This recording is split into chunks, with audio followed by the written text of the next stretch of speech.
Self-driving cars have a secret weapon: remote control. Usually we don't do this during rush hour, says Ben Schuckman.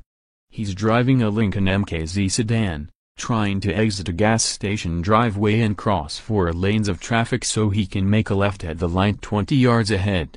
It's 5 p.m. in Palo Alto, and Silicon Valley commuters are crawling home, leaving few gaps between the cars.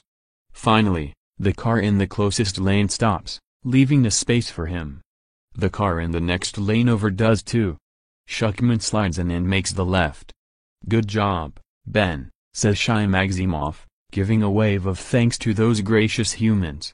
He's sitting in the driver's seat, while, in a garage miles away, Schuckman controls the Lincoln from the kind of setup you'd find in the bedroom of a too-serious fan of racing video games. And he's showing off the type of remote control capability that every major player in the nascent world of robotic driving will end up relying on, at least for now, in some form or other. Maximoff is the co-founder and CEO of Phantom Auto, a startup betting that this sort of long-distance driving will be crucial to anyone looking to deploy, mostly, autonomous vehicles. "We're not aiming to replace us," he says. He wants to provide the ability to have a human briefly take control of the car whenever the robot encounters what engineering types call edge cases. It could be a construction zone, or a cop using hand signals to direct traffic, or the gaping maw of a sinkhole. Anything weird and complex enough to upset a computer system that X27's happiest when everyone follows the rules. Phantom's system is not for emergencies. If a crash seems imminent, it's up to the car, not the human, to keep everyone safe. This is a backup system for moments when the car isn't sure what to do, so it comes to a safe stop on its own and calls for help. To make this work, Maximoff says he found a way to use cellular networks to maintain a strong connection between the human and the car, without the latency that has long bedeviled other teleoperation setups. Phantom Auto plans to establish call centers where a few humans will keep watch over a fleet of someone else's robocars. If one gets in trouble, a human can use the car's cameras and microphone to grok what's going on. Then they can use a steering wheel and pedal combo there in the call center to do whatever needs doing. Once the world around the car is back to normal, the autonomous driving system resumes control. Maximoff says he has been in talks with various autonomy providers and has lined up a few, unnamed, customers. The last thing anybody wants is a robot car that gets stuck, stranding its passenger, blocking traffic, enraging others. After all, for an industry based around the idea of ripping control away from the oh-so-fallible human, a system that plugs one back and seems counterintuitive. But as would-be robocar makers race to hit the streets, they're grappling with all the practicalities that stand between developing technology and deploying it. One thing they've realized is that no matter how good their system, no matter how constrained its operating conditions, they can't yet reproduce that most remarkable human ability, to see a complex scene and decide what to do, especially in a world built for and populated by other carbon-based life forms. We know what you and X27 rethinking, when the car gets confused, why not just have the human inside grab the wheel and figure it out? Well, you and X27 V just betrayed your lack of imagination. Self-driving cars 1 and X27 T just be regular cars with piles of sensors. They and X27 LL take all sorts of shapes and move all sorts of things. Relying on a person inside the vehicle means relying on a method of control, say, a steering wheel, that will soon be outdated. If you want to make an autonomous vehicle that can haul packages, or people who can and X27 T drive, your backup system can and X27 T be on board. Phantom, then, is far from alone in its efforts. Starsky Robotics is making a system that lets trucks drive themselves in simple highway conditions, but has a human driver take control from afar when it's time to rumble down tricky city streets. Other self-driving car companies take different approaches, but they almost all keep a human in the driver's seat in some fashion or other, even if that seat is miles and miles away. At CES last year, Nissan became the first major developer of self-driving tech to announce a plan for keeping a human in the loop. Nissan calls it seamless autonomous mobility, and it's basically a help center much like the one Phantom imagines. But when cars send out a distress signal, the humans won't take over the driving.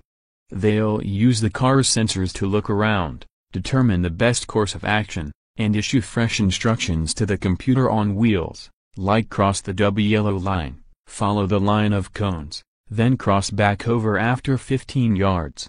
They draw a path on a digital map using a computer mouse, and let the car execute it, remaining in autonomous mode all the while. If a kid chasing an augmented reality Charizard runs into the human-issued path, the car won't move. Even better, every time the car does get stuck, its developers can feed the problem in the human-derived solution into their machine learning system, and teach the robot to do better the next time around. This approach avoids the latency problem. Maximoff and X27's solution is proprietary, he says, and works even when cell connections are weak. No other major company has publicized its car's occasional reliance on humans, but most of them are quietly planning for it in some form. Waymo's cars, which are already roaming Arizona with no one inside, will be able to ask humans in a remote call center for help.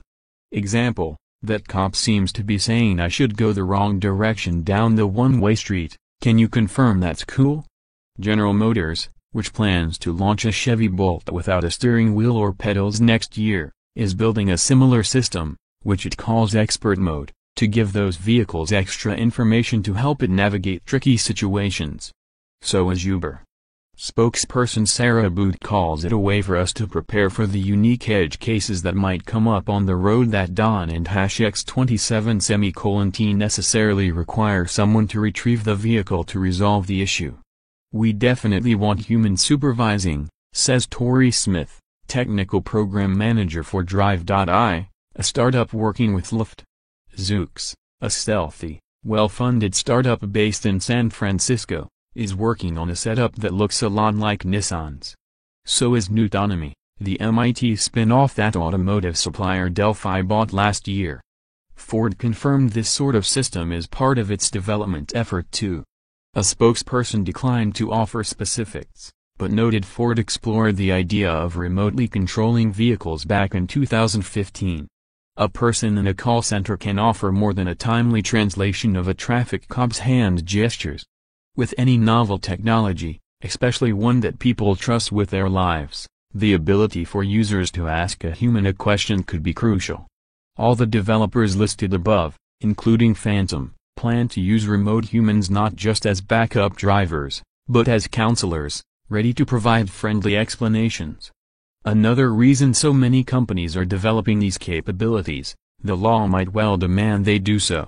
California's DMV has proposed rules that would allow human-free cars onto public roads, but would require that their operators maintain a way to communicate with the vehicle from afar. Florida's self-driving regulations require the vehicle's operator, who doesn't have to be inside the thing, retain the ability to control, or at least stop, the car. A federal bill winding its way through the legislature would supersede such state regulations, and might end up demanding this kind of feature, too.